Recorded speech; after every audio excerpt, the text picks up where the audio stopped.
Mais il y a un petit C là. Ce petit C, il est pas noir, il est blanc en fait. Il est blanc ce petit C. Mais regarde.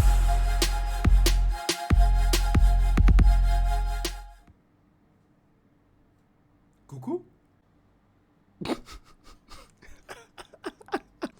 Bon, je pense que ça suffit comme intro.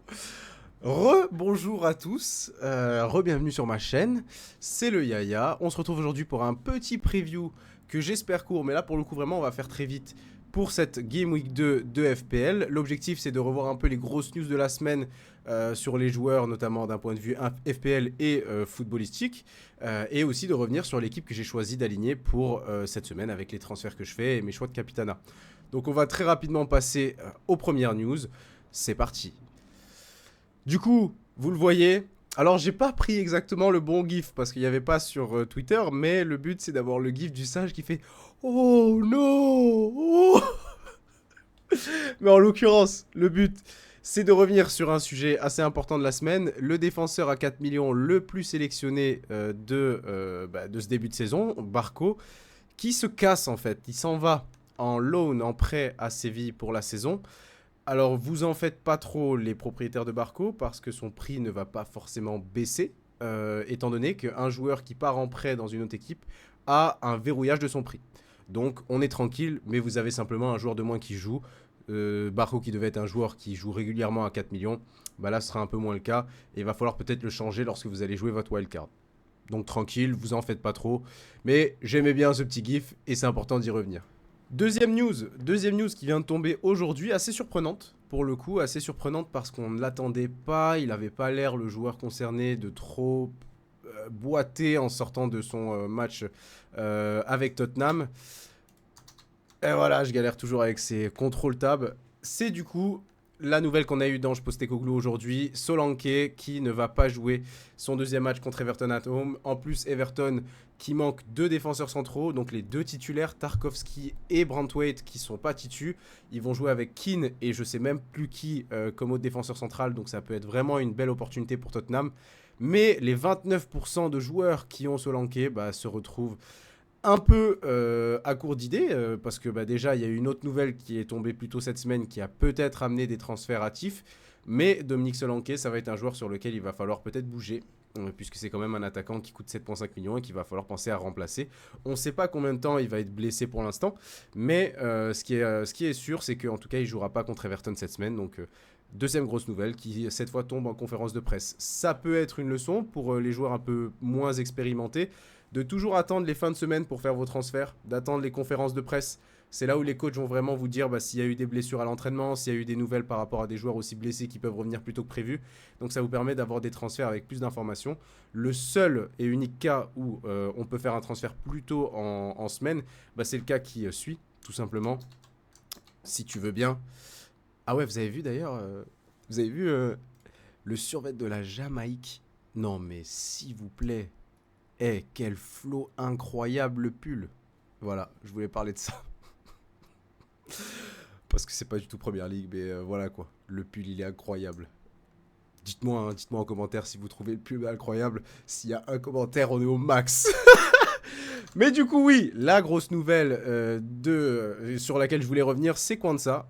Quansah qui, forcément, a été sub à la 45e minute et qui n'a pas commencé la deuxième mi-temps avec Liverpool sur la Game Week 1. Je sais qu'il y avait pas mal de joueurs qui ont décidé de parier sur ce profil, qui se sont dit, vas-y, un défenseur de Liverpool à 4,5 millions, ça peut être une belle opportunité.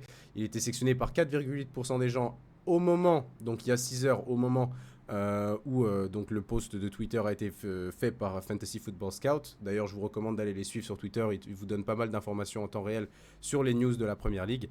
Mais 4,8% seulement de sélection, c'est certainement plus faible que son taux de sélection en début de semaine. Mais la grosse nouvelle, c'était surtout que Konaté est déjà de retour, que Quansah n'a plus ses minutes assurées, et que si vous ne le vendez pas plus tôt dans la semaine, vous vous rendez un peu vulnérable à une baisse de prix. Et en début de saison, un joueur qui passe de 4.5 à 4.4 doit être remplacé par un défenseur à 4. On ne peut pas aller chercher, à moins que vous ayez un 0,5 en banque, mais on ne peut pas aller chercher le 0,1 million qu'il nous faut pour le remplacer par un défenseur à 4,5 millions. Donc ce cas de figure-là peut justifier un transfert plus hâtif dans la semaine, Mais par contre, moi, ce que je vous recommande vraiment, c'est d'attendre les conférences de presse des coachs, d'attendre le jeudi, le vendredi, pour avoir plus d'informations et de vraiment faire vos transferts à la dernière minute si vous le pouvez. Et donc, on en vient à la sélection d'équipe et aux transferts que j'ai fait cette semaine. Assez simple, du coup, il n'y a pas de transfert dans mon équipe cette semaine. Je ne change rien, à part l'entrée de Robinson pour Hall, parce que je pense qu'il y a plus de potentiel offensif et que les fixtures se valent. Donc, on fait jouer Robinson, sinon on garde le même 11, les mêmes joueurs. Pas de transfert, on cumule comme je vous avais dit dans les vidéos que j'ai fait en pré-saison, essayez de prévoir votre équipe sur plusieurs semaines pour pouvoir faire des changements plus importants par la suite. Donc on garde le transfert pour les prochaines semaines. Pour l'instant, ça va. Et surtout, je ne sais pas si vous l'avez remarqué, mais il y a un petit C là. Ce petit C, il est pas noir, il est blanc en fait. Il est blanc ce petit C. Mais regardez pourquoi. Parce que je joue le triple captain.